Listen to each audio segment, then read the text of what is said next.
अगर तुम्हें लग रहा है कि तुम्हारा जेईई में सिलेक्शन नहीं होगा क्योंकि मॉक टेस्ट में भी नंबर नहीं आ रहे, बैकलॉग भी काफ़ी बचा है, ऊपर से नए नए टाइप की कन्फ्यूजन होते हुए जा रही है, तो ये वाली वीडियो तुम्हारी थिंकिंग को कम्प्लीटली चेंज कर देगी। क्योंकि मैंने यहाँ पे जेईई के टॉपर्स, फेलियर्स और रियल जेईई प्रिपरेशन को एनालाइज करके 5 ऐसे साइन आइडेंटिफाई किए हैं जो एक्चुअल में ये बताते हैं कि तुम जेईई प्रिपरेशन के राइट ट्रैक पे हो व्हेन योर मार्क्स से अदरवाइज। जिसमें सबसे पहला साइन है कि तुम अब ना पढ़ने के बहाने नहीं बना रहे हैं, चाहे दिमाग में कुछ भी चल रहा हो कि मॉक टेस्ट में नंबर नहीं आ रहे, बैकलॉग बचा हुआ है, उस फ्रेंड के नंबर काफ़ी अच्छे अच्छे धीरे धीरे इंप्रूव होते हुए जा रहे हैं, लेकिन मेरे तो एकदम डाउनग्रेड होते हुए जा रहे हैं।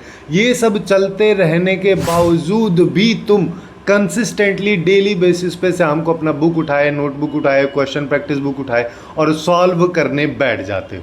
और जब तुम गिव अप करना बंद कर देते हो तो एक चीज़ नेचुरली होती है, स्ट्रगल। कैसे कि जब तुम डेली बेसिस पे पढ़ रहे हो, क्वेश्चंस प्रैक्टिस कर रहे हो, तो कभी कभी तुमको ऐसे क्वेश्चंस मिलेंगे, ज़्यादातर जेईई एडवांस के ऐसे क्वेश्चंस मिलेंगे जो बहुत ज़्यादा टाइम खा जाएंगे। जहाँ पे तुमको अगर किसी क्वेश्चन को सॉल्व करने में 30 मिनट लग रहा है, किसी में 1 घंटा भी लग रहा है, कभी कभी किसी क्वेश्चन को सॉल्व करने में तुम 1 घंटे से भी ज़्यादा टाइम स्पेंड कर दे रहे हो।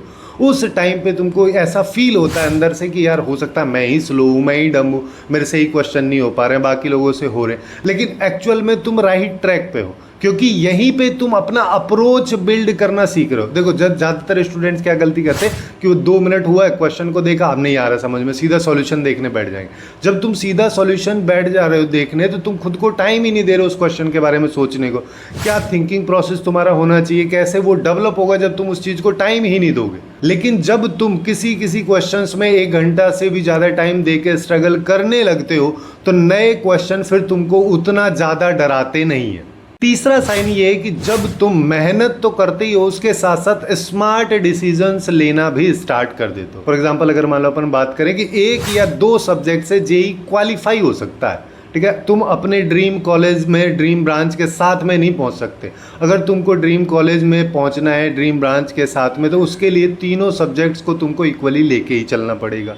और जो सब्जेक्ट तुम्हारा वीक है उसको पेंडिंग करने की बजाय उसमें ज़्यादा फोकस, ज़्यादा टाइम देने की ज़रूरत अपने को रहती है। और ये चीज़ तुमको समझ में आ जाती है, जो कि तुमको टॉपर्स वाले टाइप की स्ट्रेटजी के बहुत करीब पहुंचा देती है। साइन नंबर 4 कि तुम क्वेश्चंस को प्रैक्टिस करना, रिवाइज करना, बैकलॉग्स को कवर करना, इन सारी चीज़ों को पेंडिंग पे नहीं डालते, क्योंकि अभी तो मेरा फाइनल एग्ज़ाम होने में तो 10 महीने हैं, तो उस टाइम पे करूँगा, अभी बहुत टाइम है। इस तरीके की जो थिंकिंग है उसको पूरी तरीके से तुम खुद के दिमाग से इरेडिकेट कर देते हो।